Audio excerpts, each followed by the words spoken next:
નમસ્કાર મિત્રો, યુટ્યુબ ઉપર ચાલતી વિદ્યા મંદિર ચેનલમાં આપ સૌ મિત્રોનું હાર્દિક સ્વાગત છે.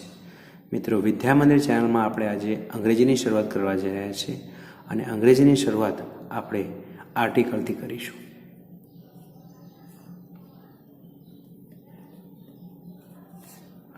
આર્ટિકલ 3 છે એ, એન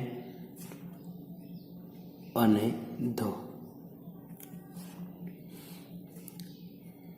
એ અને એન એ ઇનડેફિનિટ આર્ટિકલ છે.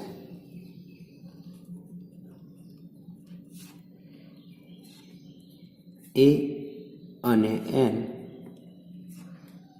એ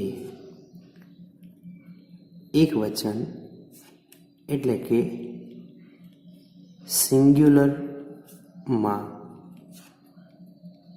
વપરાય છે. એ અને એન એ ગણી શકાય તેવા નામની આગળ વપરાય છે.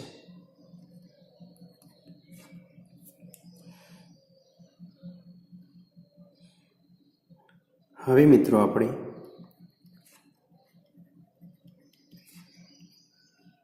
એનો ઉપયોગ કેવી રીતે થાય એ જાણીશું. જે શબ્દનો ઉચ્ચાર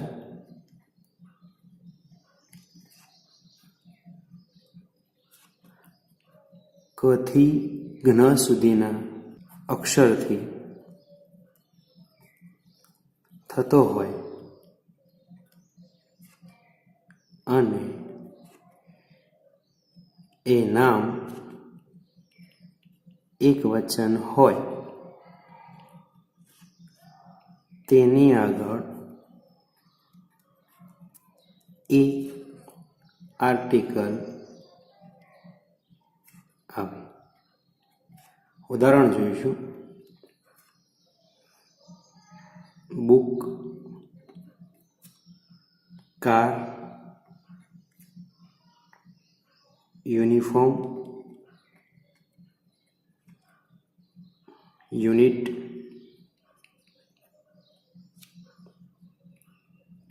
બીએ. સૌથી પ્રથમ ઉદાહરણમાં આપણે જોઈશું કે બુક છે. સ્પેલિંગની શરૂઆત બથી થાય છે, એટલે કે કથી જ્ઞ સુધીના એક અક્ષરથી થાય છે અને શબ્દ એક વચન છે, માટે આપણે આર્ટિકલ એ મૂકીશું. બીજો શબ્દ છે કાર. શબ્દની શરૂઆત કથી થાય છે કે જે કથી જ્ઞમાં આવે છે અને શબ્દ એક વચન છે, માટે આપણે આર્ટિકલ એ મૂકીશું. તેવી જ રીતે ત્રીજો શબ્દ ખાસ જોવાલાયક છે. ભલે સ્પેલિંગની શરૂઆત યુથી થાય છે પણ એનું ઉચ્ચારણ યુનિફોર્મ થાય છે, તો કથી જ્ઞ સુધીના અક્ષરમાં યનો સમાવેશ થાય છે, માટે આર્ટિકલ એ આવશે. એના પછીનો શબ્દ પણ એવો જ છે, યુનિટ. એમાં પણ યથી શરૂઆત થાય છે, તો એમાં પણ આર્ટિકલ એ આવશે. છેલ્લા શબ્દમાં જોઈશું કે એ બી એ કહેવાય છે, તો બી એ શરૂઆત બથી થાય છે, એટલે આર્ટિકલ એ આવશે. નીચે જેવા શબ્દો હોય તો પણ આર્ટિકલ એનો ઉપયોગ થાય છે. અ 1 રૂપી નોટ. A useful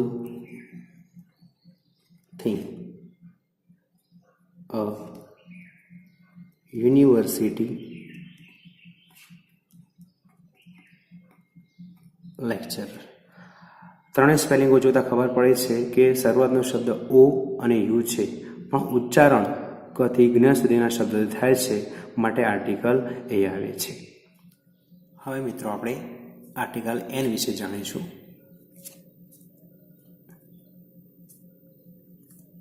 જે શબ્દનો ઉચ્ચાર સ્વરથી થતો હોય અને શબ્દ એક વચન હોય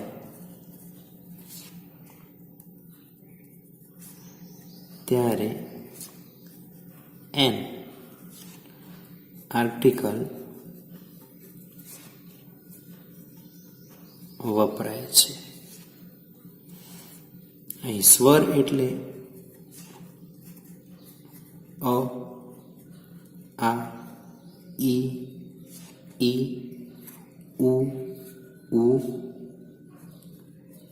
એ, ઐ, ઓ અને ઔ. હવે આપણે થોડા ઉદાહરણ જોઈશું.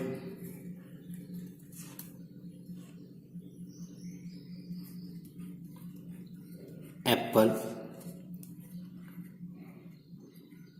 Orange, elephant, over, honest man. પ્રથમ ઉદાહરણ આપણે જોઈશું કે ઉચ્ચારણ એપલ થાય છે એટલે કે એથી થાય છે અને શબ્દ પોતે એક વચન છે એટલે આર્ટિકલ એન આવશે. બીજું સ્પેલિંગ છે ઓરેન્જ એટલે કે ઉચ્ચારણ ઓથી થાય છે અને આર્ટિકલ એન આવશે. ત્રીજું છે એલિફન્ટ એટલે કે ઉચ્ચારણ એથી થાય છે અને શબ્દ એક વચન છે એટલે આર્ટિકલ એન આવશે. હવે શબ્દ છે ઓવર, ઉચ્ચારણ અથી થાય છે. હવે જોવા જેવું એ છે કે સ્પેલિંગ એચથી શરૂ થાય છે પણ ઉચ્ચારણ અવર થાય છે એટલે કે આર્ટિકલ એન આવશે. એના પછીનો શબ્દ છે ઓનેસ્ટ મેન. સ્પેલિંગ એચથી શરૂ થાય છે પણ ઉચ્ચારણ એચ સાયલેન્ટ છે માટે આર્ટિકલ એન આવશે.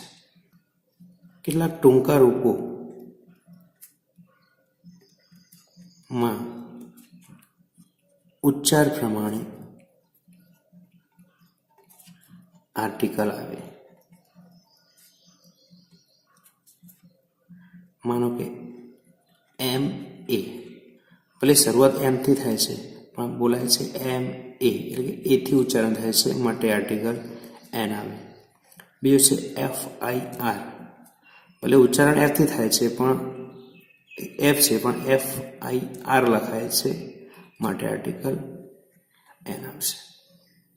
આર્ટિકલ એ, એન અને ધ ક્યાં ન આવે એ પણ આપણે જોઈ લઈએ.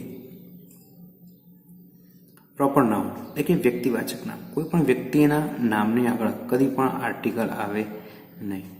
બીજું છે મટીરિયલ નાઉન એટલે કે પદાર્થવાચક નામ. ધારો કે સિલ્વર, ગોલ્ડ, કોઈન, ગોલ્ડ એવા શબ્દોની આગળ કદી પણ આર્ટિકલ આવે નહીં.